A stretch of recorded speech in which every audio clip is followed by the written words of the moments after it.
عشاء بنصف ساعة. في نصف ساعة راكي تكوني درتي أحسن عشاء. أنا كان عندي 4 ستر دجاج، خليته في الماء والملح وليزيبيس. بعد ما طاب حطيته في الأشوار، بعد ما رحيته زدت عليه بصلة وتوم، رحيتهم كامل في الأشوار. من بعدها رحت حطيتها ما يطيبوا، حطيت ليزيبيس، ملح، فلفل أحمر، فلفل أسود وفلفل حار، توابل الدجاج وثوم بودرة. خليتهم يتقلعوا. من بعد زدت لهم ملاكة طماطم مصبرة ومعدنوس وطماطم مرحية وجلبانة كنت غليتها من بعد زدت لهم شوية ماء باش يطيب كل شيء. تروش الماء من الزيت.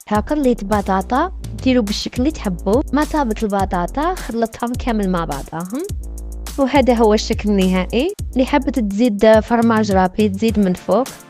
انا حبيتو نديرو سامبل خطرة هذه، ما حبيتش نزيد فيه اضافات بزاف. عشاء خفيف وبسيط وتوجدي في اقل من نصف ساعة.